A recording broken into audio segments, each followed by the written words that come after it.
Nous sommes désormais dans l'autre institution qui fait vivre d'une certaine manière cette fameuse Convention européenne des droits de l'homme. Monsieur Titien, merci beaucoup de nous accueillir chez vous. Cette Cour européenne des droits de l'homme, au quotidien, elle sert à quoi ? Elle sert finalement à traiter des requêtes qui proviennent des 47 États membres du Conseil de l'Europe et qui nous sont adressées par 850 millions de justiciables potentiels. Et ce sont des justiciables qui se plaignent de l'application, ou plutôt de la mauvaise application de la Convention européenne des droits de l'homme par leurs autorités nationales. Je suis français, italien, allemand, polonais et j'ai quelque chose à redire parce que mes droits sont bafoués. On vient directement chez vous ? Non, il faut d'abord saisir les juridictions nationales. C'est ce qu'on appelle épuiser les voies de recours internes. C'est-à-dire qu'il faut d'abord aller devant les tribunaux ordinaires, devant les cours d'appel et devant les cours suprêmes, que ce soit la Cour de cassation pour la France ou le Conseil d'État. C'est seulement après que l'on peut venir devant la Cour européenne des droits de l'homme. Quels sont les dossiers, les affaires que vous traitez le plus souvent ?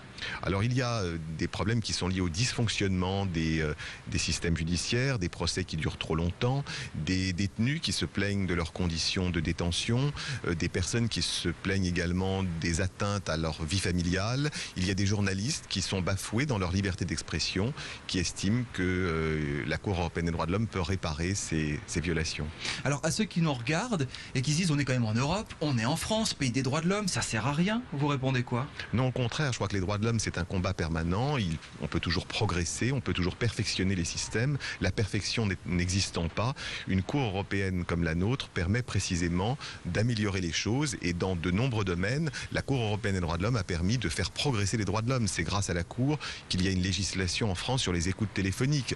C'est grâce à la Cour que les droits des enfants, qu'on appelait autrefois les enfants adultérins, ont été alignés sur les enfants naturels. Donc la Cour a permis de faire progresser la législation, même dans notre pays, qui est pourtant un pays qui, effectivement, du point de vue des droits de l'homme, n'est pas le pire, loin de là.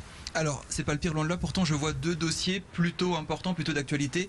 Les Roms, et vous le disiez, la vie en prison, on a été épinglé, la France a été épinglée ces dernières semaines à cause de ça.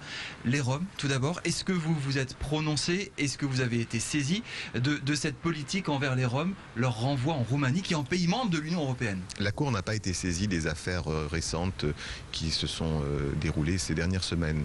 Et de toute façon, le délai de traitement des affaires est relativement long.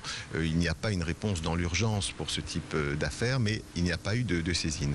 Pour ce qui concerne les conditions de détention, il y a un certain nombre d'affaires où la France a été condamnée en raison des mauvaises conditions de détention des personnes privées de liberté. Est-ce qu'il y a des pays bons élèves, d'autres vraiment mauvais élèves au sein du Conseil de l'Europe ? Je ne dirais pas qu'il y a des pays bons élèves et des pays mauvais élèves. En revanche, il y a des pays qui donnent lieu à plus d'affaires que d'autres. Actuellement, il y a peu d'affaires contre la France, à peu près 2% du contentieux concerne la France, et les pays qui donnent lieu au plus grand nombre d'affaires sont la Russie avec 28% du contentieux, la Turquie, l'Ukraine, la Roumanie sont des pays qui sont gros pourvoyeurs de requêtes. Cour européenne des droits de l'homme, c'est combien de personnes qui travaillent avec vous ? Combien de juges ? Alors il y a 47 juges, un juge par État membre du Conseil de l'Europe et il y a à peu près 650 membres du greffe qui assistent ces juges.